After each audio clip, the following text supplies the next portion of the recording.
लहुजी साळवे सर्वच महापुरुषांना मी विनम्र अभिवादन करतो।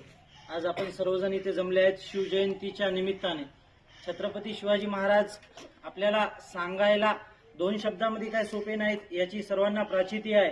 छत्रपती शिवाजी महाराजांचं नुसतं नाव जरी घेतलं तरी आपल्या अंगावरती काटा उभा राहतो। अशा परिस्थितीमध्ये या परिवारानं आपल्याला हा मुक्ततेत संग्रामाचा लढा जिंकून दिलेला आहे। आज आपल्या आईच्या कपाळावरचं कुंकू, बहिणीच्या कपाळावरचं कुंकू छत्रपती शिवाजी महाराजांमुळे आहे।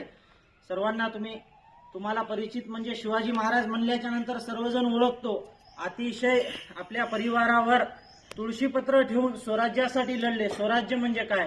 ज्यामध्ये दोन किल्ल्याचे नाव आहेत। शिवनेरीवर जन्म झाला, रायगडवर महाराज नव्हते म्हणण्यापेक्षा आपल्यातच आहेत, आपल्या विचारामध्ये आहेत। आज डॉक्टर बाबासाहेब आंबेडकर असतील, छत्रपती शिवाजी महाराज असतील, आपल्या रक्ताच्या कणामध्ये आपल्यामध्ये आहेत।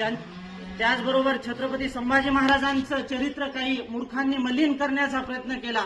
विचार करा, 50 किलोचं पोतं जर आपल्या पाठीवर टाकलं तर आपण सोप्या भाषेमध्ये उचलू शकत नाही। 65 किलोची तलवार डाव्या हातामध्ये उचलत होता। तो राजा कसा असेल आणि तो व्यसनाधीश असेल का?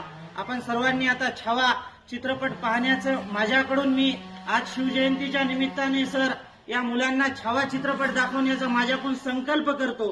काल आमच्या परिवारातलाच एक मेंबर माझा भाचा दगावल्यामुळं मी आज कुठलंही नियोजन करू शकलो नाही। आज माझी खूप इच्छा असताना मी तुम्हाला सर्व